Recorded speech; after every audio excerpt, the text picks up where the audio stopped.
Hear ye, come one and all.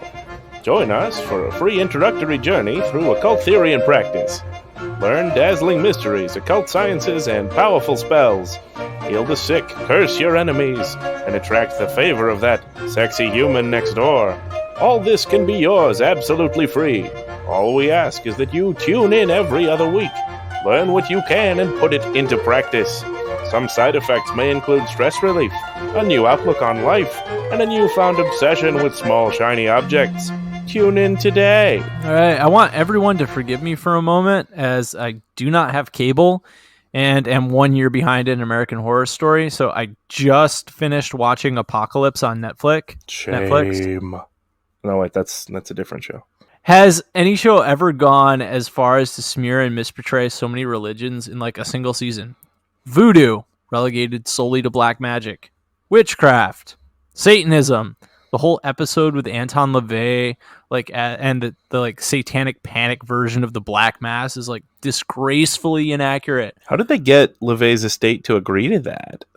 I don't think they did, because like the Church of Satan later on, like there are articles from them like denouncing it and being like really upset. I think like technically he was a public figure, so they have some kind of rights there to use his, I don't know, creatively use his image. I'm all for pointing out flaws in people's beliefs when it's real, but like deliberately misportraying for shock value and fueling stereotypes feels like as bad to me as racism. It's like if there was a show where the entire city, there was an entire city of Muslims and they were all portrayed as terrorists, or an entire town of Catholics who were all pedophiles. It's like on the same level. It's some bullshit. Yeah, this is some bullshit. So, open letter to Hollywood. Dictation begins. Stop it. Dictation ends. Yep. Welcome to Fool's Guide to the Occult. I am Kevin. And I'm the writing on the wall. I can see the you would writing not on believe... the wall. Yeah. I don't know. I am today. You wouldn't believe how much horribly racist shit I came across while researching this episode. So many of the people who have spent their time trying to put together religious taxonomy are like heavily Christian-centric. Like referring to people as bias. Heathens and heretics and shit. Yeah, or like leaving all other, like putting Christianity and Judaism and Islam on their taxonomy, and then relegating every other religion to the category of paganism, and that's the taxonomy. Like it's just like, here's the breakdown. Yeah. Ugh. Some faiths are actually pantheistic. Some faiths are actually pagan, but those are words that have definitions. Like, true. Those words mean things. Right? Right. I don't know. Pick up a dictionary.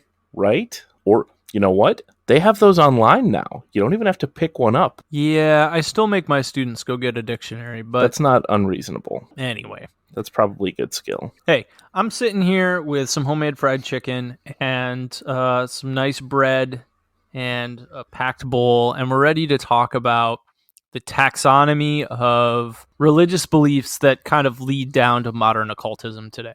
Yes.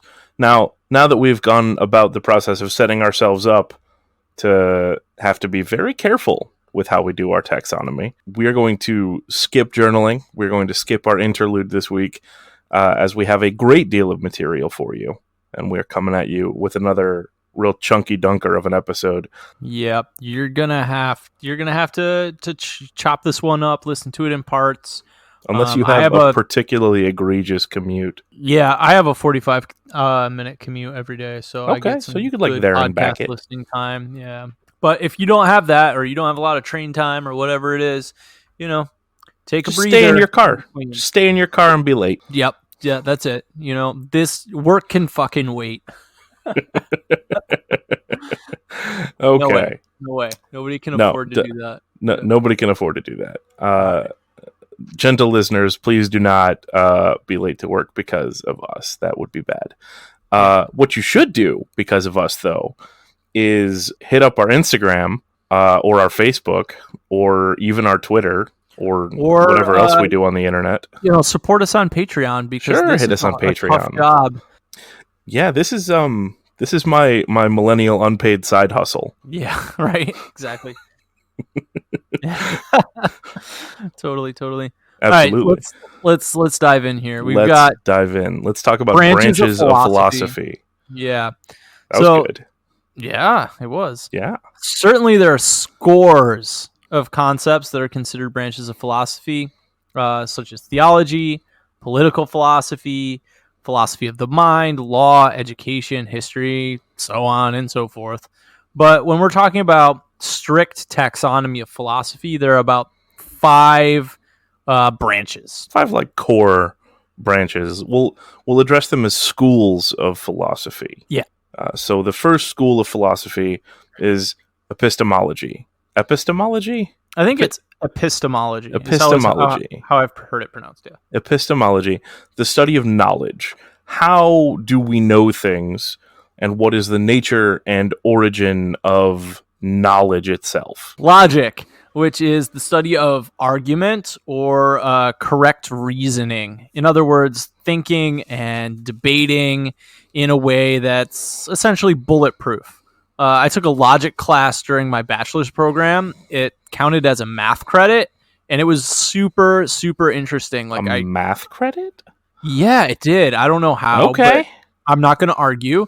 It was a very interesting class, and I think everyone should at least check out logic. I think it's a really cool system of thought and just a different way of thinking. It's kind of fun. It is. I've explored a little bit of the rationality branch of logic, but taxonomy schools. The next major school of philosophy is ethics. So the study of right and wrong, good and bad, morality, immorality, amorality, should versus could, and so forth. Indeed. Next we have aesthetics. And this is all about creation, interpretation, appreciation, reflection, and analysis of what is considered to be beautiful. From everything, from the human form to landscape to architecture to room decorations and so on. I took a class called Art in the Human Body during my undergrad, which was really interesting cross-cultural, cross-time analysis of what was considered beautiful when it came to the human form. That sounds super cool. Yeah, it was cool. All right, last but not least, and the one that we concern ourselves with the most in this particular show is metaphysics. That is the study of what is sometimes called first philosophy. So the study of concepts like being, mind, identity, ontology, free will versus determinism, the nature of reality and perception. Philosophies of existentialism and nihilism both kind of fall under metaphysics. There is some interplay between metaphysics and theology. The study of the nature of the concept of being is actually a whole branch of metaphysics called ontology, which you mentioned before, which spends much of its time studying things that are, in other words, nouns, right? Is. Yeah. Metaphysics is often considered the study of what is real. And through that, we get wonderful discussions on the nature of consciousness, identity, existence, change, possibility, space, time, and so forth. Other branches of metaphysics include cosmology and philosophical theology. Okay, so we've got our primary schools of philosophy. Let's talk about a taxonomy of magic and magical tradition. Yeah, let's do that. Before we get started, I want to mention that we can not possibly even come close to mentioning every single branch in the tree in this episode. That could be its own podcast. Not like a series. That could be its own podcast. Own dedicated podcast. You'd have to talk about every spiritual belief, every religion, every cult that ever was. And that's... We're not equipped for that, gentle listeners. I don't think it could ever really be done. I don't think it's possible. There are just so many. And there are ones we don't even know of, and ones we've just had to leave out because we don't have the time or space in an episode to cover them.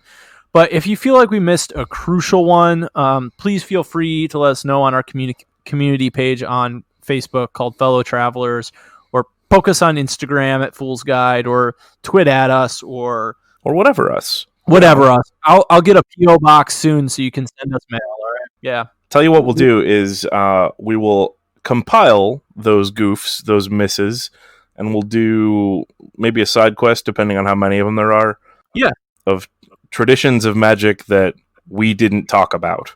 Absolutely. And if you're like from one of these traditions or religions, or have cultural knowledge of something that we covered and we fucked it up, we did it wrong, or we just didn't do it justice, please let us know, because we're all trying to grow together, and we're just two people doing the best we can. We're just two dudes with a podcast. All right, let's get started. Let's. Shamanism is where we're kicking it off. We do not want to burst anyone's bubble here, but absolutely none of this is based on Carlos Castaneda books. Yeah, there's a large body of evidence, including an omission from his wife and a number of colleagues, that the teachings of Don Juan and all of Castaneda's related works were entirely made up. Now, that doesn't mean that you can't find truth in it. As we've said before, everything is made up. Everyone can find their truth where they look for it. But there's about as much truth in Castaneda's books as there is in a Stephen King novel. And I love Stephen King, so sure, take that however you want. Shamanism. This is the beginning of a lot of spiritual beliefs.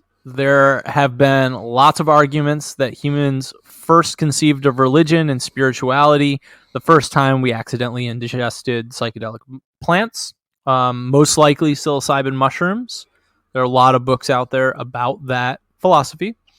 Others have argued that religion formed as a result of what James Joyce called his theory of the bicameral mind. However, this is a concept that many psychologists, many other people, and I myself included, reject. It was pretty early in the study of psychology. It's true. But there are people out there that still believe in this and still think that could have been the case. It's a pretty ludicrous idea with numerous valid counter arguments. However, no matter how it all came to be, our earliest ancestors' beliefs were largely based around a number of simple concepts.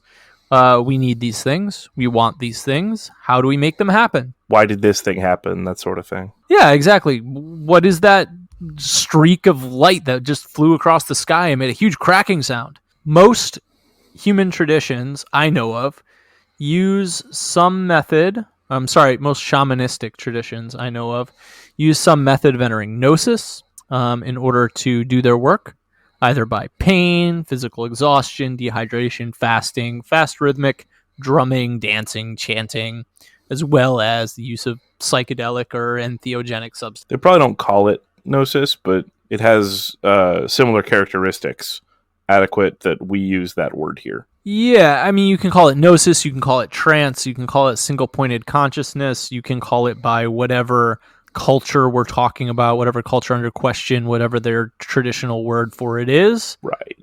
I don't know. I pretty much only speak English and a little bit of Japanese, so that's what I got for you. Shamanism is deeply influenced by both tradition and whatever works for whoever is doing it at any given point in space-time. As one of my anthropology professors used to say, tradition is what worked for a group of people at one point in time, and they decided to pass it down to the next generation. Well, they didn't get eaten. They didn't get eaten, yeah. No. The only reason to follow tradition is if it continues to work. Otherwise, what good is it? If your tradition prevents you from getting eaten, okay. Keep doing it. And though we can begin to understand changes in beliefs and practices through time by looking at this, as a group migrates to new regions, accumulates new information, or a shaman's apprentice takes over and runs things a little bit differently based on whatever the spirits are telling them, the practices of that group evolve over time. The trait of shaman is usually passed down from one individual to their apprentice, and different cultures have different traditions and initiation rites regarding walking of this path. One of them that I've heard of before is if you're struck by lightning, that's a sign to become a shaman, or experiencing what we now call epilepsy or schizophrenia are another two examples of groups of people who are considered by some cultures to be in touch with spirits or the other world. Sure. Shamanism will sometimes involve practices such as ancestor worship, journeying to a specific shrine, for instance, such as in Korean shamanism or Japanese Shinto. It involves the use of magic or ritual.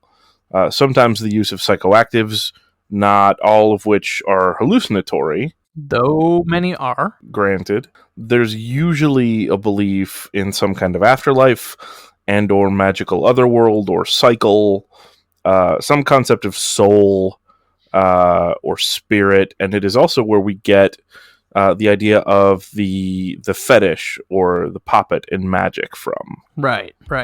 We talked about that in an earlier episode. Yeah, a fetish is any physical object that represents something else in the real world, like a clay buffalo or a doll representing a person or something like that. And it's also from shamanism that we get the law of similarity and contagion that we discussed earlier in our series. In Chinese, the word wu is used, meaning shaman or sorcerer. One artifact of ancient Chinese shamanism we can study today is Chinese oracle bones. Indeed. In Japan, we have Miko, which is a form of a shrine priestess or shaman in Japanese Shinto. Also in Shinto, you get Kannushi, the shrine masters in Shinto tradition. They're able to transmit the will of kami, so spirits or gods, act as their medium, or even be temporarily possessed by them, such as how the Loa sometimes ride people in Vodun. Yeah, definitely. Mu means shaman in Korea, or in Korean. There are a few different types of Korean shaman. Again, a topic we can and may do a whole series on later, or a whole episode on later, but I'd feel more comfortable doing that if we find maybe a Korean person who knows something about the traditional Korean shamanism. So if that's you, please reach out to us. We'd love to interview you. Sure. Same with something like a medicine man or a medicine tradition. Can be used as a synonym for shamanism, but again, not one we can cover without expert input. Yeah, typically Native North American, right, is where that... First Nations type stuff. Sorcerer is sometimes used in place of shaman, though less frequently. Witch doctor could also be used, but it could also be seen as pejorative or disrespectful, depending on how it's used. Definitely. I'm going to try and pronounce this one. I'm sure I'm going to pronounce it wrong. It's Tixiv Neeb.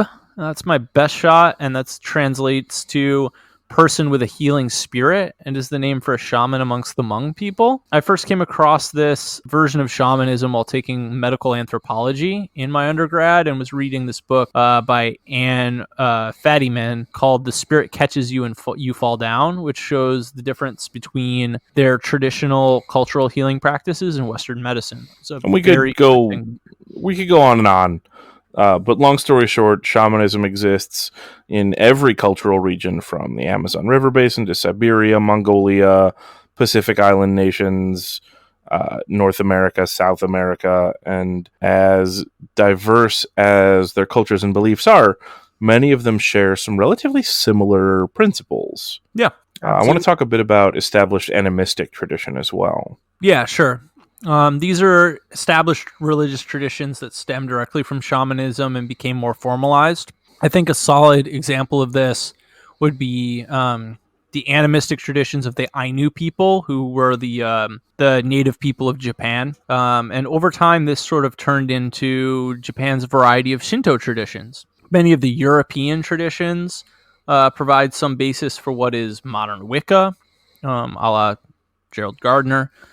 Plus a little bit of ceremonial magic. And there's an excellent episode of this podcast, Stuff You Should Know, which is my all-time favorite podcast, even like above and beyond Last Podcast on the Left. They did an episode all about druids, which was incredibly well researched and really worth looking into. Other examples include the religions practiced by Aztec and Mayan peoples, as well as pre-Christian Greco-Roman religion. Though we are going to touch on these a little later as well, really all of the religions in our next section might kind of overlap with this category. Yeah, this branch would also probably include Haitian Vodou, and New Orleans voodoo, which branched from more shamanistic Vodun practices brought to the Americas as a product of the transatlantic slave trade. But we should note that voodoo is what is considered a synchronistic religion.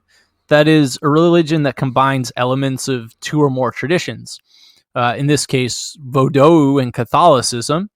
Santeria is also an example of a synchronistic religion, or religious synergy, as it is sometimes referred. Similar effects also took place throughout Asia, where traditions like Buddhism or Confucianism combined with various forms of shamanism, Taoism, and Shintoism. But often these traditions remained independent influences, not entirely forming a true synergy. One example, though, of a case of Buddhism creating synergy with another religion is Tibetan Buddhism, which is a combination of the historical spiritual practices of Tibet and Buddhism at the time it arrived. Okay, so let's talk about early religions which employed what we would consider to be a magic ritual. All right, if we're going to be honest, it's most of them. Let's start out with ancient Egyptians and Mesopotamian traditions. Okay. Ancient Egyptian, Babylonian, and Mesopotamian traditions, frequently polytheistic, so they believed in multiple deities. Yep, steeped in ritual and mythology, many of which transferred to a variety of later religions, either through cultural borrowing, religious evolution, or just a desire to convert other people's practitioners. Lots of focus on cyclical existence, following the seasons, etc. The death and rebirth of Osiris in the Egyptian religion is a great example of this. This is an example of a tradition that finds its way into many other religions, including Christianity, and is an example of both mythological explanation for the seasons and example of sun worship. We can refer to Chapter 5 of The Secret Teachings of All Ages by Manly P. Hall for this. In the section, The Myth of the Dying God, Hall traces the history of this tradition directly from ancient Babylonian deity, probably going to pronounce this wrong, Tammuz, who dies at the end of the summer and is resurrected again in the spring. He then discusses the story of Adonis, whose name he's keen to point out literally translates to Lord, and was later borrowed by the Abrahamic faith, though this worship predates them. Adonis was born on December 24th. He was killed later by a boar, gored or speared in the side. Adonis was an androgynous deity originally and represented the sun, and then he's resurrected again in March.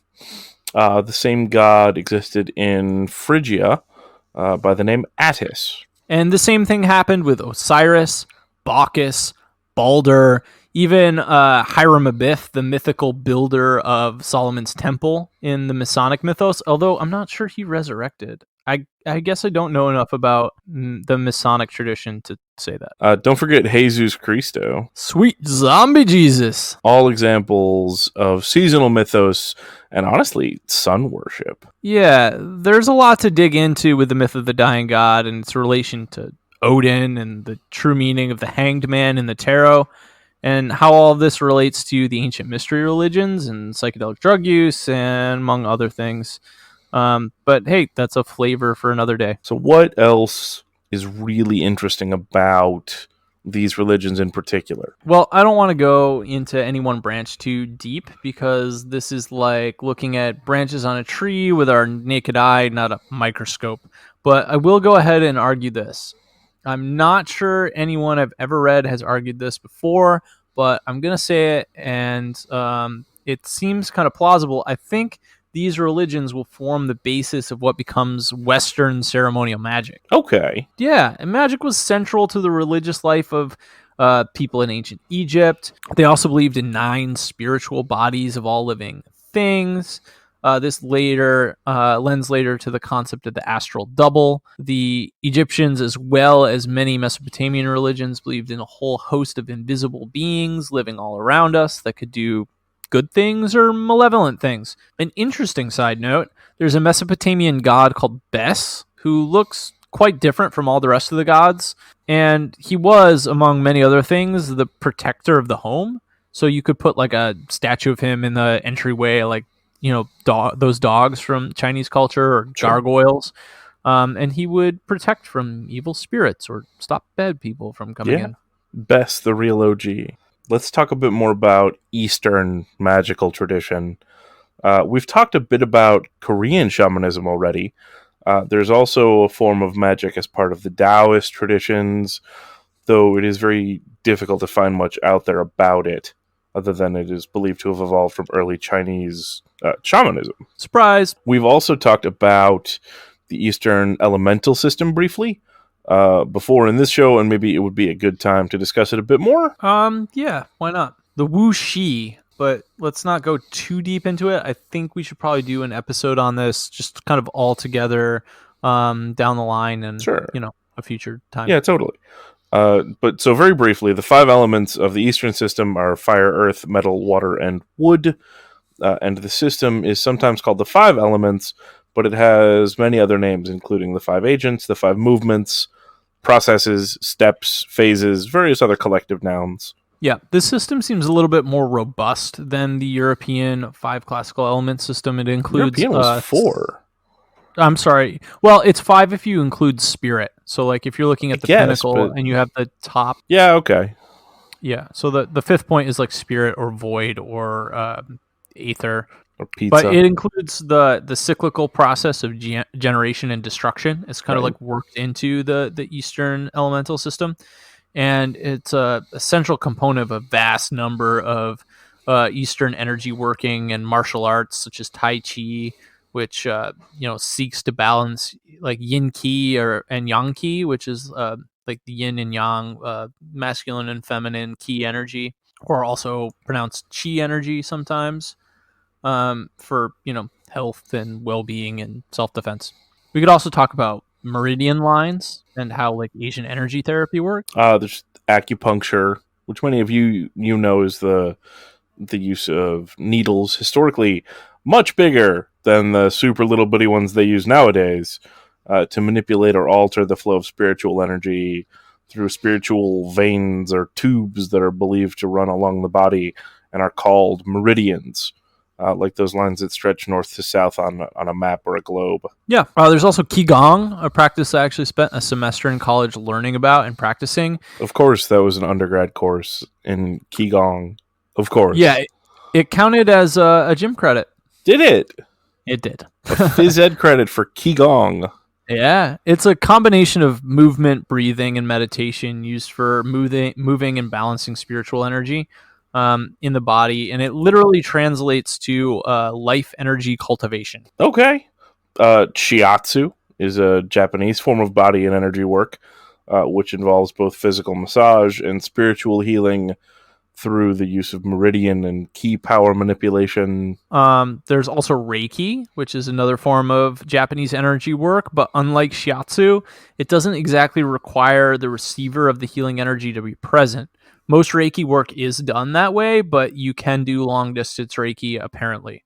It does, however, require initiation in a variety of stages or levels, and more often than not, you have to pay for this, which makes it kind of culty.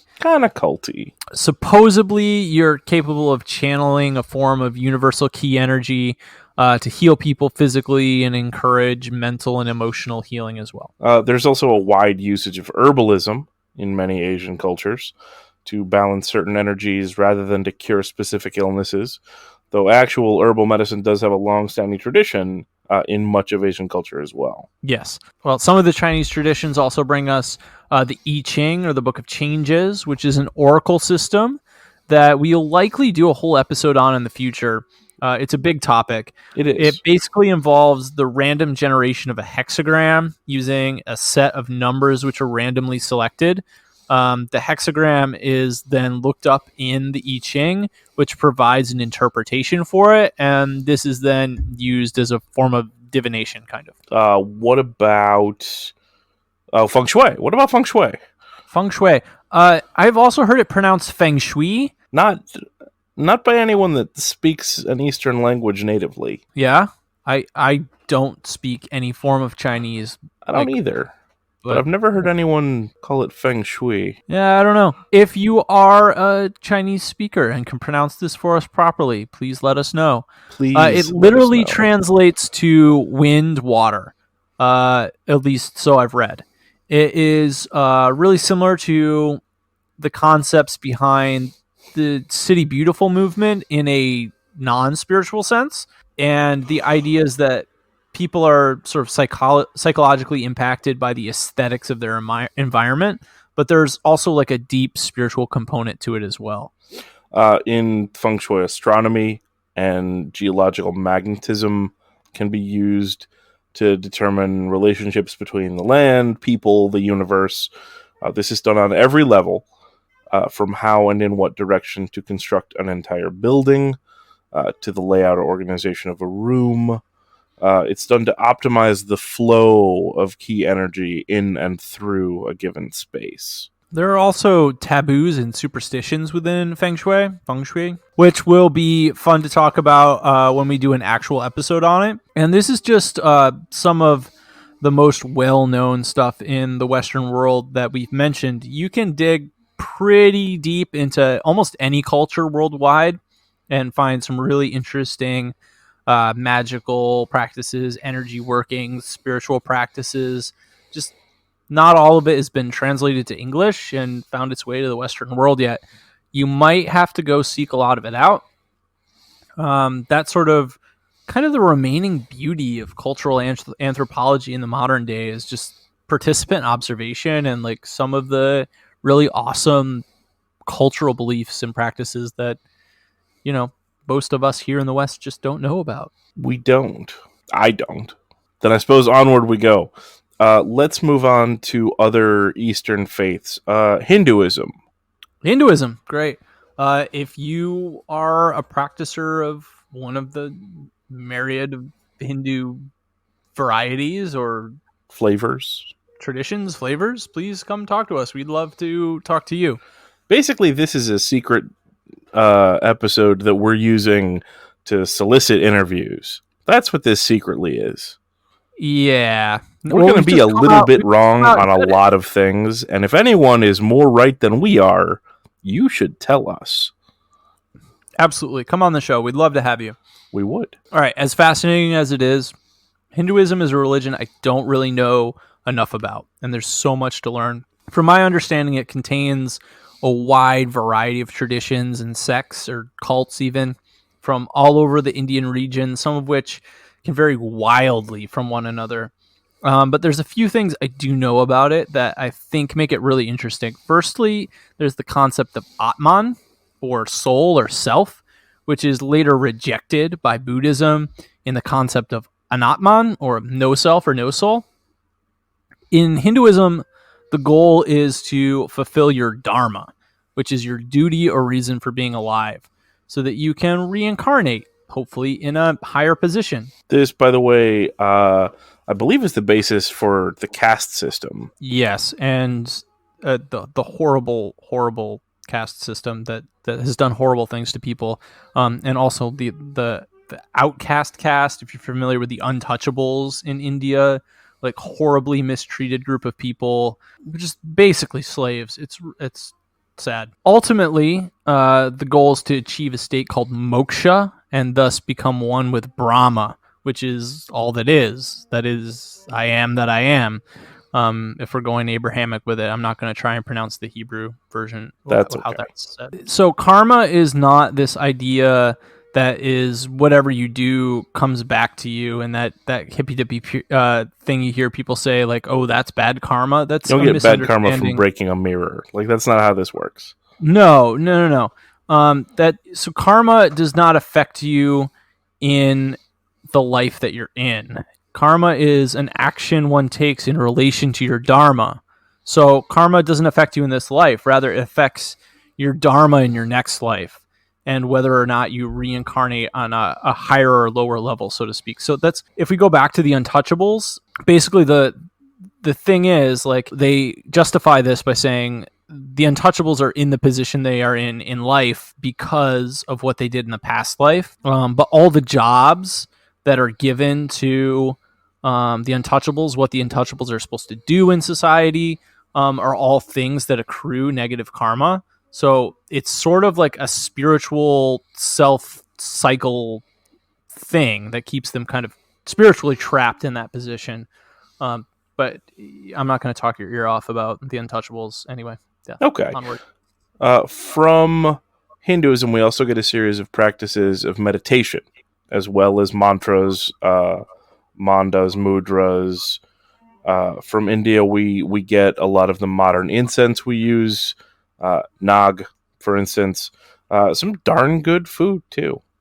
Hell yeah. Give me a mango lassi and some, like, what's that stuff? Chicken sag. Sag, or palak paneer. But as opposed to a deep dive on Indian food, let's focus. Sorry, I'm in a food mood. I'm also in a food mood. From Hindu systems, we also get the idea of chakra, the idea of kundalini energy. All of that comes out of Hinduism as well. And yoga. The Yoga Sutra is one of the many Vedas, or holy books of India, written in Sanskrit. From the Yoga Veda, we can learn a whole bunch of things, but one of those is that the purpose of yoga was to prepare the body for meditation, or to act as a form of meditation itself.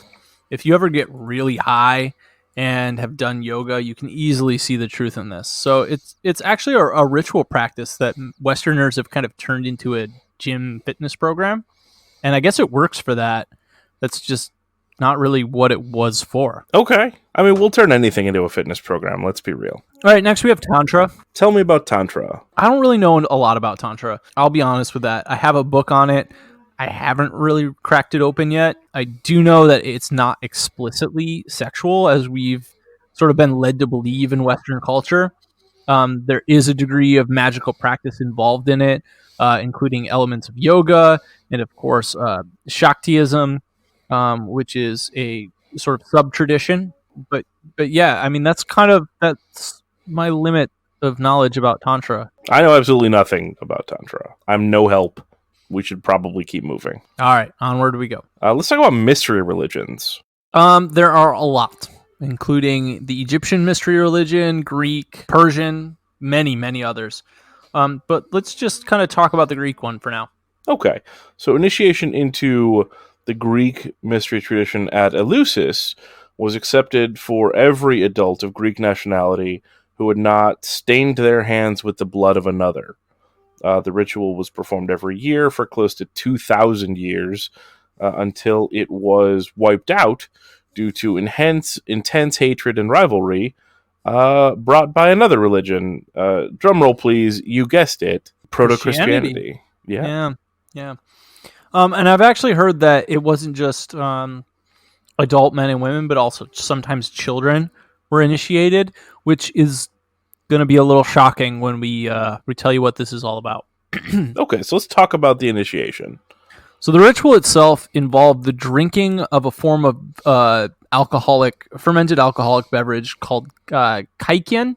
I'm probably, again, not pronouncing that right, but it's essentially made with rye purposely infected with ergot fungus. This is the same fungus responsible for St. Anthony's fire and presumably many other hysterias throughout history. Some people have argued like even the Salem witch trials may have been fueled by ergot poisoning. Contamination, yeah. It's the same fungus that Albert Hofmann used to synthesize LSD. So it has some like really strong hallucinogenic components to it, as well as like straight up poison and other chemicals. So yeah, it's not one you go out there and you should not be just like taking ergot. Like it will fuck you up, and not in a fun way. Not in a fun way. No. The most interesting part of this is that the Greeks had somehow figured out how to ferment the liquid, so that the negative, delusional, paranoia-inducing components of ergot were somehow eliminated, while the psychedelic or entheogenic components remained. And I've said psychedelic and entheogenic a couple times. So for people not in the know, psychedelic is like hallucinatory, right? But entheogenic is a term used for the same substances when they're used in a spiritual, like sort of as a sacrament. So if you hear me say entheogenic, I'm saying like if you're taking LSD specifically to have a religious experience, not to like party. Anyway, so this beverage would produce an experience similar to LSD and being a little drunk. The ceremony itself centered around Demeter, who is in many ways similar to Isis, the Egyptian goddess, not the terrorist organization, and her daughter Persephone, and the cycle of death and rebirth, and the beginning and ending of all things. So this was a collective experience. So several people would undergo this initiation at a time and be bonded together by the experience. So fasting all day before the ritual was expected. The same is also true of many of the Mexican and Central American psilocybin mushroom cults or other traditions and faiths. Yeah, absolutely. It's something I also used to do when I was taking psychedelics about once a week for a year. On the day that I would do it, usually a Thursday, I would fast all day and then dose at night. Wait a minute. Why Thursday? I don't know, but that was the day. And I only remember this because I would go to abnormal psych in the morning, like still like on, you know, the like halo effect. Still kind of floaty. Everything was really bright.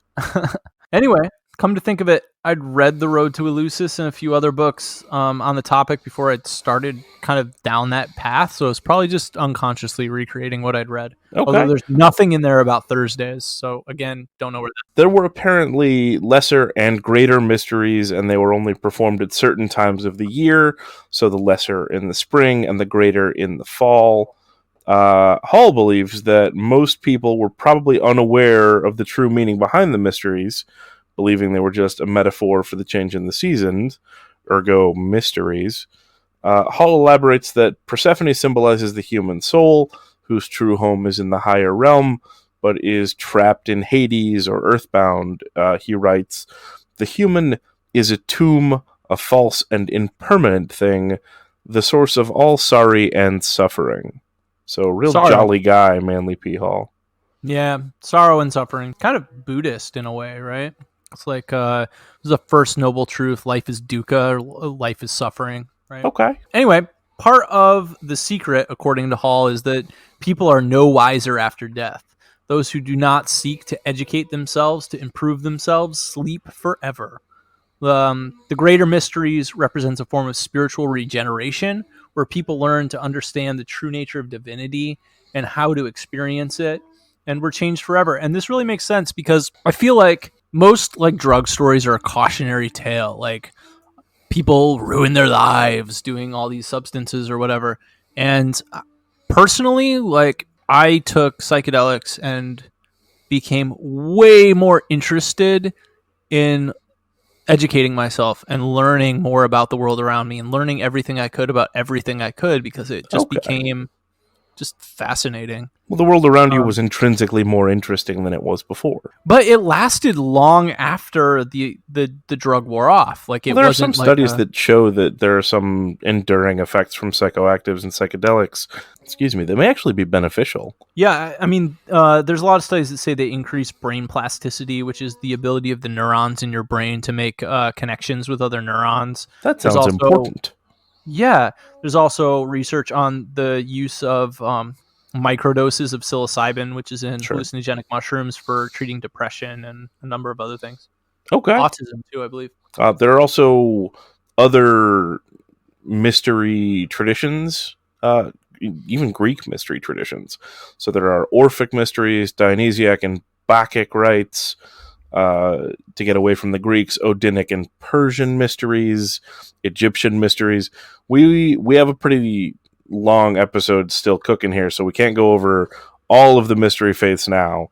that too would probably be its own podcast. Yeah, they might be side quests or other episodes down the line. I definitely have resources on a few of them, especially the Egyptian ones. Yeah. Hall mentions a lot of them. But let's move forward to monotheism. Monotheism. Which is the belief in one God, right? I mean, purportedly. Theism, belief in a deity that smooches around a bunch and is super sleepy. Yeah. So before we talk about the obvious ones, I'd like to talk about Zoroastrianism and Mithraism. Weren't those duotheistic? So that sort of, and that's debatable. It depends on who you ask, and I mean, you could say the same thing about Catholicism. You could call Catholicism a polytheistic religion because of the worship of the saints and Mary and stuff like that. But anyway.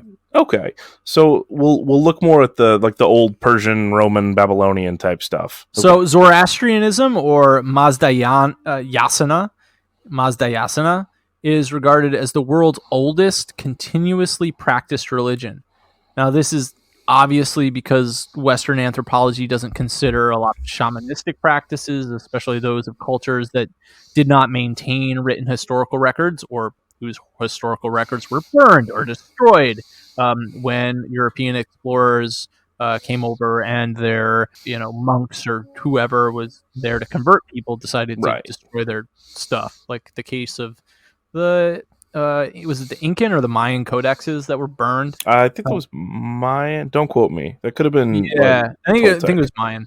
Yeah, you're right. So perhaps Amazonian or African shamanism has been practiced far longer. However, Zoroastrianism Zoroastrianism certainly predates Judaism and Christianity. Definitely. So Zoroastrians believe in one uncreated universal deity called Ahura Mazda, which means wise lord. There is a belief that the entire universe is Ahura Mazda, which makes it similar to the concept of Brahmanism from Hinduism. There's also Ahriman or Angra Mainyu, which is like the Christian devil, like the antithesis of Ahura Mazda. It represents chaos, destructive force, the breaking of spiritual mentality. Zoroastrians used fire and water for ritual purification. The fire is usually what is prayed to, as they believe spiritual insight can be attained from it. I believe, I don't have this in the notes, but if I remember from teaching this to kids, that there's often a light in the Zoroastrian temples that's never allowed to go out. That's like the holy flame. That's been borrowed by later faiths as well. That's a Jewish tradition too. Yeah, and I believe there's a candle in the Catholic Church that is never allowed to go out either. Traditionally, the dead are disposed of in the most environmentally friendly way possible, and I'd really love to have this happen to me, but I don't think we allow it in the United States. In ancient times, they did this thing called excarnation. In other words, they would leave the body for the world, like out in the wild, to decompose. And this was done on especially erected open roof temples called Towers of Silence, where the body would just be left for scavenging birds and other decomposers to break down the corpse. I think this is kind of better than pumping people full of chemicals and sticking them in the ground. When I took medical anthropology in my undergrad, I was actually required to write up my own funeral and what I wanted it to look like. That sounds morbidly fun. It was delightful, and I think if I can find it, I might still have it in my digital files somewhere. We'll do a side quest maybe on death and dying, and I'll read it to you, and we'll talk about memento mori and comparative afterlives and funeral traditions. That could be a fun one. I mean, I have always wanted a funeral. Like, my first choice is to be put into a tuxedo and fired into a sun. Just fired into the sun. That would be great. And if I can't have that, then I want to be buried and then have mariachis and martinis and margaritas at my funeral while people tell raunchy stories about crazy shit I pulled. Yeah, count me in. That sounds super dope. I would be here for that. I mean, like, I won't care, but the people that I tend to associate with are the people that would appreciate mariachis. So, like, why not? Yeah. Well, yeah. If I'll go to that funeral. Okay. Okay. I mean, I'll go to your funeral anyway, but I appreciate that. Yeah. I can see the writing on the wall. To zero in a little bit more, one of the central elements of Zoroastrianism is moral choice. They believe in absolute free will and that people are responsible for their own actions in every situation they are in. And with that, I think we should actually save Mithraism until after we talk about Christianity. Yeah, so we'll dig a little bit more into Abrahamic traditions. That makes a lot of sense. Yeah. Yeah. Next, we are talking about the Abrahamic traditions. These are all the religions that claim lineage from the major Old Testament. Did you almost say Old Testicle? I absolutely did, because the script says Old Testament biblical, and those got squished in my head a bit. The old testicle figure Abraham. All right. Oh man! So basically, Jews, Christians, Muslims, I guess people that also accept those people that are of those faiths or offshoots of those faiths. Yeah, and I guess like kind of Baha'i, but Baha'i is more like universalism in a sense. I don't really know where the Druze come into things. Druse. I think that's related, but I'm not entirely sure. Anywho, can you briefly sum up the story of Abraham for us? Briefly. So Abraham, Abram, as his name was at first, was a dude who had a wife named Sarai. A whole bunch of stuff happens to Abram, so I'm going to summarize, but even the summary is going to be pretty long. He was living with his father and his half-sister / wife Sarai and his nephew Lot. And the story goes he was instructed by God to leave the lands of his forefathers and travel to another land, which God would indicate to him. In return for his blind obedience, Abram was promised that he would be the father of a whole passel of children, a fairly unique promise because Sarai was his only wife, and she was reportedly infertile. So, long story short, yes. What the heck is a passel? Like a lot. Okay, a large number. Like a lot. Okay. That's just not a word in my lexicon, but gotcha. Yeah. Like a barrel full, I guess. Oh. So like I don't know the exact unit of measurement one uses for a passel. Like I don't know. Gentle listeners, if any of you know volumetrically or I don't know what the Latin root word for weight is, whatever unit a passel is, please let us know. Indeed. Moving on. Carry on. Yep. Long story short, at 75 years of age, he packs up his wife, his entire household, all his animals and his slaves, and he owned a bunch of slaves, and his goods, and he fucks off to Egypt. This is convenient in terms of divine instructions as it goes, because there was a pretty serious famine in Canaan at the time, which is where he was living, and there was a marked lack of famine in Egypt. So good work, mysterious divinity. In any event, after the move, some time passes, and like 25 years go by, and God just sort of decrees that his name is Abraham now, and his wife's name is Sarah, because she's not Sarai, which translates to basically my Sarah anymore. She's everybody's Sarah now, because they need to cut a chunk off their junk, and he can be the father of nations. Abraham takes this super seriously, and he has his entire household, including himself at age 100, and the 13-year-old kid that he fathered on his wife's maidservant Hagar. Dude's name was Ishmael, future progenitor of Islam. He had all of them cock chopped. Just all of them just got a nug lopped off the top. God tells Abraham he's going to be the father of nations, and Abraham is like, buddy, I'm 100. My wife is 90. Do you know how much of a damn hassle babies would be at even half of our age? Like, wowza. 3 dudes show up in the presence of the divine, And Abraham decides to bust out the hospitality for them because the Jewish God is real big on like pop quiz testing people, and it's best to hedge one's bets. So in any event, he has his wife make fancy bread, he slaughters a choice calf, he washes their feet, which was a big deal. The three dudes eat, they sleep over at his place, and the next day, they're like, all right, my dude, we'll be back in a year, and y'all gonna have a baby. Later on, there was this thing where Sodom and Gomorrah were declared too sinful to continue, and Abraham spent some time pleading with a purportedly omnipotent being not to murder 2 entire cities worth of people.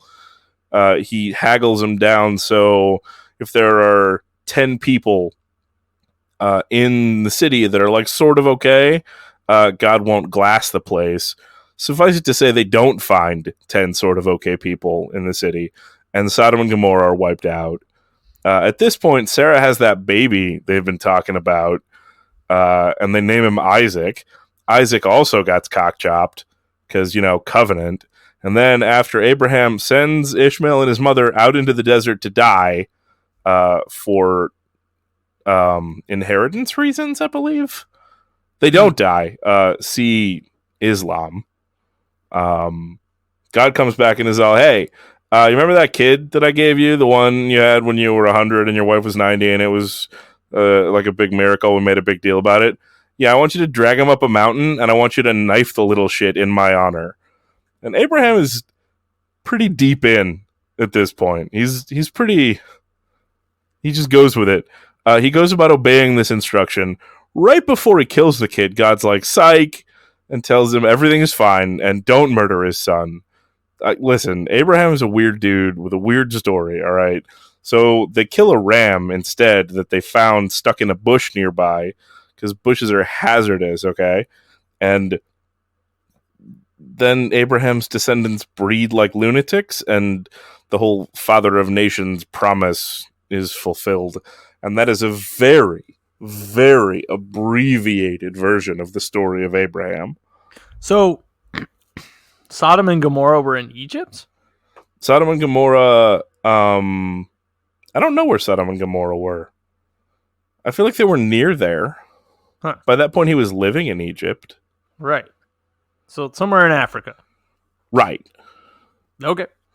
Cool. That story gets much more specific. Like, apparently, they send 2 angels disguised as 2 random dudes to Lot's house, who lives there. This is not really addressed, that Lot lives in, like, awful sin town. Okay. They send these 2 dudes to Lot's house, and the townspeople gather around Lot's house and start rattling the doors, like, hey, those 2 dudes that showed up, we want to bone them. We really want to bone them. And Lot's like, no, they're my guests. You can't just bone my guests. Here, you can have my 2 virgin daughters. And the townspeople were like, no, we're gonna take your house guests. And then they all had to book it. Dang. Yeah, that might be an exaggeration. Like, in terms of assessing biblical accuracy, I don't know how many towns there are where that's what would actually go down. It just feels like propaganda to me. Yes, it does feel that way. But anyway, shall we move forward? We shall. So, of the loins of Abraham, faintly mutilated though they became, sprung at first 2, but then a third faith. The first being Judaism, the second being Islam, and then eventually Christianity. Wait. Christianity first, right? Sure, bud. Yeah. Well, no, I think like in time order, right? No. Historically? No. No? Christianity before Judaism and Islam? No. Christianity before Islam, historically. I don't know. Okay. Anyway, I'm sorry. Go ahead. I don't have good math and numbers on that, so I can't answer that question with any real authority. I can talk about Judaism. All right, do that. Let's talk about Judaism. Judaism is named after Judah, the leader and patriarch of one of the 12 tribes of Israel. Remember I talked about how Abraham's descendants bred like lunatics? They did, like a lot. There were 12 large tribes. There were 11 other ones, if we're doing our mental math correctly. One of them, the tribe of Levi, or Levi, got kind of rolled up into Judah's tribe over the course of centuries of warfare. And the other 10 kind of got absorbed into other nearby and surrounding countries over several other centuries of war in the region. Judaism in modern times is a combination of a faith and a culture. And due to extant socioeconomic factors, it's also sort of an ethnicity. Ethnicity.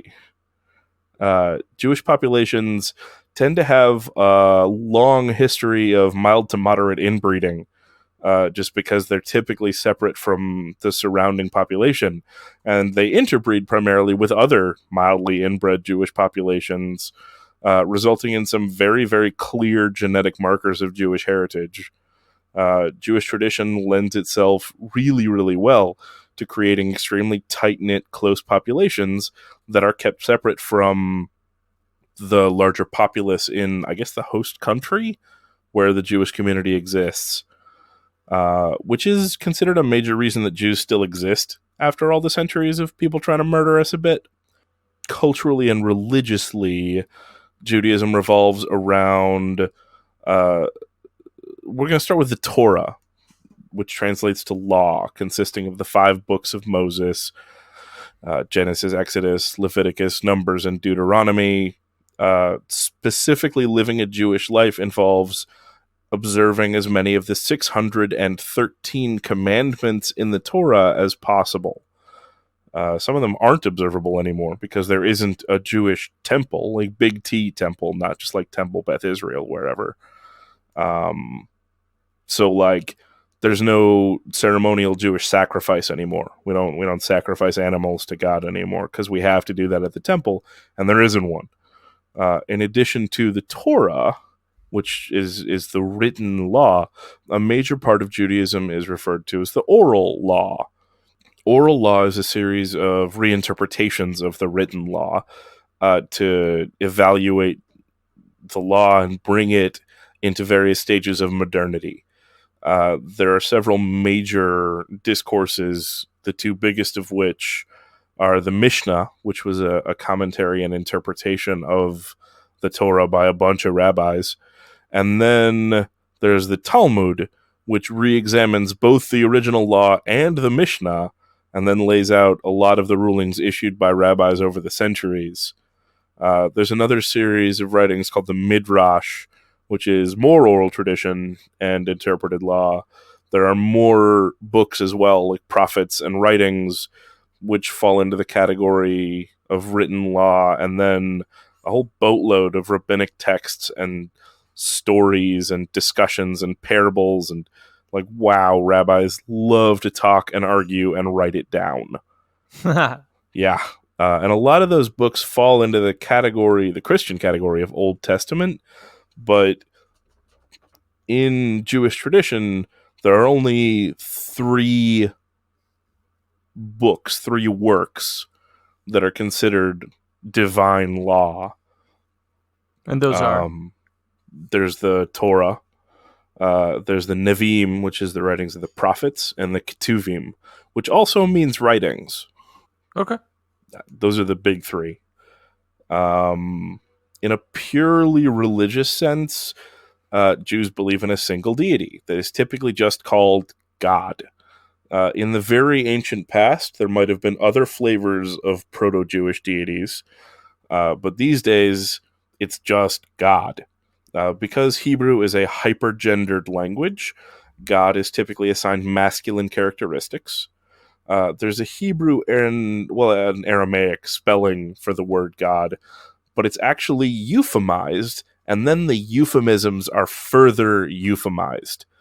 So the actual word that describes the name of God is a remnant, like a tiny fragment of a much, much, much longer name that was written in the Holy of Holies in the original temple, the holiest room that only one dude was ever allowed to go in, like the highest of the high priests. And when the temple was destroyed, there's only a little tiny fragment of that name that's left. It's only 4 characters long.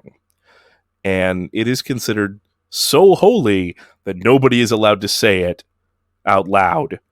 And it can only be written in carefully controlled circumstances. Like if you write these 4 characters on a piece of paper, that piece of paper is now automatically also holy and like must be disposed of in a very careful, purposeful way.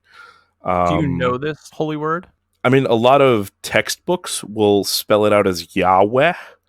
Okay, yeah. It's never written with vowels in Hebrew, so pronouncing it isn't really a thing. Gotcha. Like even in works in Hebrew that are written with vowels, because vowels are just added above and below the characters in Hebrew script. Even in texts that have vowels, this word is never written with vowels. It's clear that it's never meant to be pronounced. The primary euphemisms for this word, God, translate to my lord, the ruler, my master, things like that.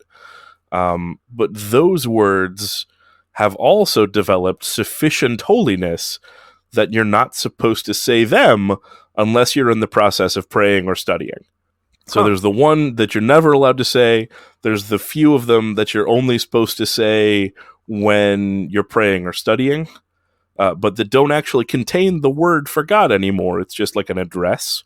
And then there are second layer euphemisms that allow for the discussion of God in more casual conversation. They translate roughly to the name, the Lord's name, the eternal. Like, it gets more and more vague.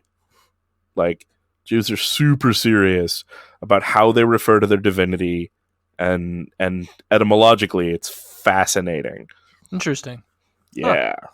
Relevant to our particular purpose, Judaism's mystical disciplines are referred to collectively as Kabbalah, or Kabbalah, to anglicize it. Much of Kabbalah comes from a book called the Zohar, and several branches of divination, secret languages, and other mystical arts are either written of in the actual text or extracted by rabbinical study. So numerology in particular features very strongly. Each letter in Hebrew is assigned a numeric value in addition to its pronunciation. So every letter is like, there's 1 through 10, and then it goes by tens to 100, and there's 22 total characters. So you can express pretty much any number by combining the values of the letters.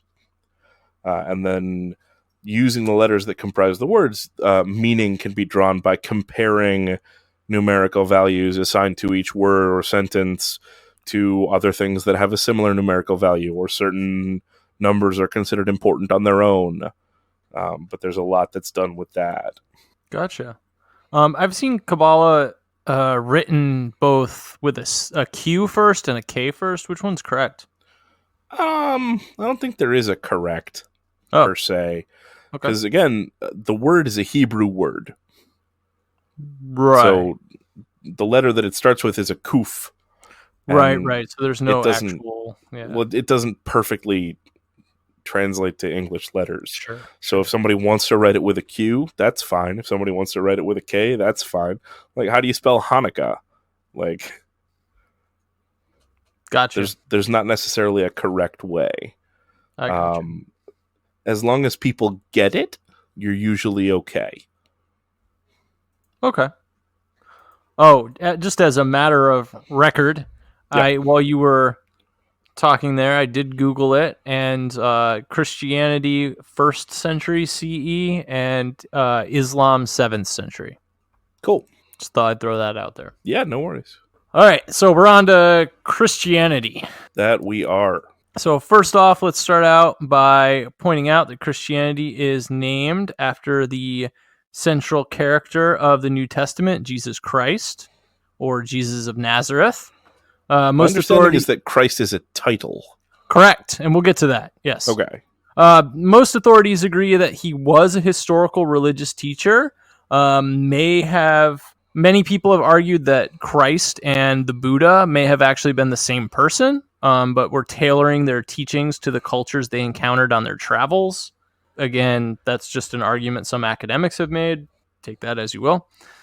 One thing that is important to mention before moving forward is that much of what we know about the teachings of this individual today come from the Holy Bible, which was compiled sometime between 200 and 300 years after his apparent death. There are vast volumes of older Christian literature which did not make their way into the New Testament and are either locked away in the Vatican Library or lost to time. Once in a while, things like this do surface, though, like the Dead Sea Scrolls that were found in 1946. And with I've seen those; they're pretty cool. They're super cool, yeah. And with excavation and new discoveries continuing all the way up till 2017, like that cave was continually being excavated, and they kept finding more and more of them, which is really neat. Yep. So would the books that were left out, would that be the Apocrypha? I believe that's the correct term for it, right? Like writings that are considered of like contemporaneous merit, but not necessarily Jesus-y enough to go into the Bible. Or at least not how they wanted to frame what they wanted the church to become. It's my understanding, and some people a lot of people in the Christian community will probably disagree with this, but the formation of the church as it became was a political move. It wasn't just priests that were at the meeting, and I forget specifically what it was called, where they decided what books would go into the Bible. There was also like a specific individual meeting. Yeah, like we can trace the Bible back to like one long meeting that like could have been an email. Yeah, if internet had existed at the time, sure. Right. Yes. So there was like a sit down that took place, and people decided, okay, these are the books we're going to put in. And I'm going to have to argue that was political, that there was very specific choices made for specific reasons to set the church up in a way. If it was, that fits with tradition. Judaism is extremely political. Mm-hmm. And a lot of the traditions of early Christianity come directly out of Jewish tradition and practice. Exactly. We should also mention probably that Jesus was a Jew. He was most likely not a white dude. And even if he was Caucasian living in the Middle East, he would have quite a tan. So this he was either blonde-haired, brown blue-eyed or Jesus, de facto brown. Yeah. So no blonde-haired, blue-eyed Aryan Jesus. That's not a thing. Not even a brown-haired, blue-eyed Aryan Jesus. Correctamundo. According to legend, he was born of a virgin birth. Can we call that legend? According to scripture, we'll call it legend. According to legend, myth. According to Rootin' Tootin' Tall Tale, Jesus was born of a virgin birth on a day that was later decided to be Christmas, although it conveniently coincides with a number of pagan holidays that have been practiced far longer and take place around the same time, like Saturnalia. His crucifixion is honored on Good Friday. I've never understood why that Friday was so good. Not which is for him, but I think the idea is he died for everyone's sins, so it's like good for all of us, right? I think. So like it's sort of like a socialist good, in the sense that like the good of the many is more important than the one not being stabbed and hoisted up on a sweet socialist Jesus. Right? Socialist Good Friday, which is the first day of Lent, a time period where you are supposed to give up something you love, which I and most Jews I know refer to as fish season. Yes, it is. You're not supposed to eat meat on Fridays, so fish usually goes on sale during Lent, and that's always nice. Until the time of Jesus' supposed resurrection on Easter, which is the end of Lent. Growing up, that was just a nice day off school for me. Yeah, and there's like those really good Reese's eggs. Oh, those are good. Out around then, those are the Although, best. I'm not gonna lie, those chocolate bunnies taste a lot like acid and vegetable oil. The bunnies, they taste terrible. Those are not delicious. No, fuck. Like I remember, like 9-year-old Kevin visiting a friend's house right around Easter, and they were like, "You want some Easter candy?" Absolutely, little Kevin wanted Easter candy. Right. Tried a little bit of bunny, highly disappointed. Dude, and you would always like, so if you're a Christian kid or like, your family celebrated Easter or whatever, you would sometimes get like the really giant bunny and you'd be really, really excited until you picked it up and realized it was hollow. And you're like, oh, Oh, fuck. This is, oh, there's no chocolate here. It's a shell. what is that? I know, right? That's some bullshit. I didn't even know. Yeah. That's terrible. Yeah. I'd rather have like a dense chocolate bar than a big hollow bunny. Gentle listeners, if any of you grew up observing Easter, specifically the receiving of large chocolate bunnies, and the chocolate was subpar, and also it was only a shell, you have our deepest condolences. Indeed. Yeah, although it was really fun to break their heads off. That does sound fun. I'm going to go with that. Again, this whole death and resurrection thing is repeated throughout many ancient traditions that predate Christianity. And the time of Easter is also the rebirth period in many pagan holidays. It's often seen as a time of fertility, maypole rituals. Springtime? Yeah, exactly. Right? Everything's coming back to life. Yeah. It's a seasonal thing. You've got maypole rituals taking place. One tradition that actually really survived in a lot of places in Europe despite like vast Christianization of those regions. But we could actually probably talk more about that at some other point in time in a different episode. Christians say that Jesus Christ was the actual name and that he is the Messiah or Savior, but it's important to understand Christ is a title, as we sort of talked about earlier. We did. It's the English version of the Latin word Christos, which means the anointed one. So while Jesus may have been his name, Christos is certainly not part of it. It wasn't originally Jesus, though, either, was it? Like, it was Yeshua, if I remember correctly. Yeah, which is what, Joshua, right? Yehoshua is Joshua. Yeshua would, I guess, be Jesus, but that wasn't the dude's original name either. Right. So it would be Yeshua Christos. And you don't hear about that guy. No, who's that? That was his name during that period in the Bible that he's gone, like when he's a teenager. Nobody knows. That was his angry rebellion phase. It's like burning down villages or something. Making cabinetry. Yeah. But like angry cabinetry. Banging desperate housewives. Sure. That's probably something Jesus did in his rascal and roustabout late teen years. So Jesus is part of the Holy Trinity in Christianity. Father, Son, and Holy Ghost. Woo! Which are believed to be three parts of the same whole individual. So when Jesus was talking to God, he was really just talking to himself. Yeah, I guess so. I guess I've never really thought ontologically of like if it's a trinity that's a single person, it's just two dudes talking and also it's haunted. But here you can see a masculinized version of the triple goddesses, which we'll discuss later. As we talked about in our last episode of Side Quests with Archbishop Michael Monasco, hint, hint, gentle listeners, go listen. There is a lot of ritual in Christianity. Ritual cleansing through baptism, the Eucharist, where the priest blesses wine and bread, transforming them into the body and blood of Jesus. There's also, that could get super awkward. There's also a belief in demons and the devil, and that exorcism can be done to expel evil. There's also a lot of mystic or Gnostic Christianity, which is the topic of a whole episode we will do later on. Yeah, totally.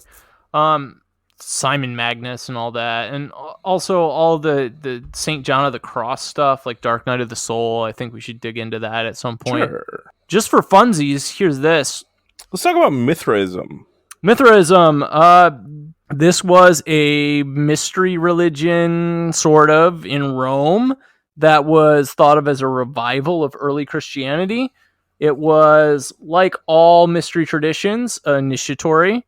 Sure. There were several degrees of initiation. They met in underground temples, and the belief was popular throughout the expanse of the Roman Empire, as far north as Britain, as far east as Syria, and as far south as Roman Africa. So like all initiatory traditions, there was an oath of secrecy to the teachings, thus mystery religion. Because of this, there are no surviving texts of Mithraism, and everything we know is extrapolated from archaeological evidence found while excavating their temples, which sounds super cool, by the way. I really want to have a dope underground temple and start a mystery religion. We can do that. That sounds super fun. We just need those followers on Patreon. We can start our cult. We do. Maybe that's what. Maybe we'll call our Patreon followers initiates. Ooh, I like that. Yeah, that could be a thing. So Mithraism appears to have been wiped out due to persecution by Christians during the 4th century AD. Yeah, so according to Manly P. Hall, Mithraism originated in Persia and found its way into southern Europe.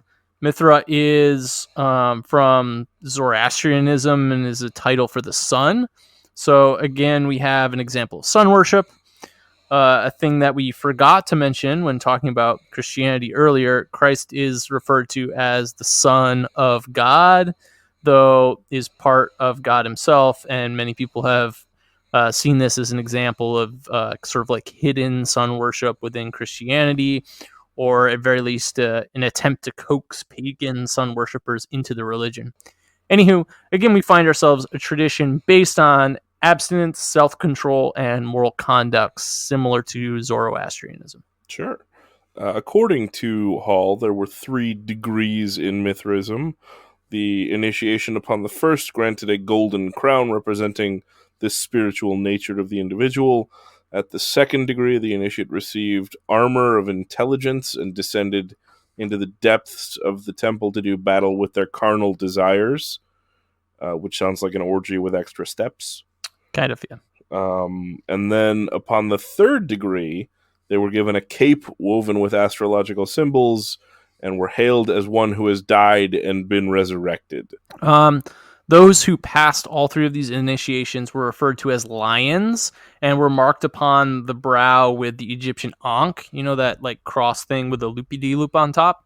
Yeah. It's a symbol of eternal life carried by like all the Egyptian gods and the depictions of them. Now, this is kind of sort of the international symbol for vampire through pop culture, largely through like White Wolf Gaming and Vampire the Masquerade. But anyway, the lion symbolized the sacrifice of man to die and be reborn, saving humanity, similar to the idea of Jesus Christos dying and for the sins of humanity so that everybody can go to heaven.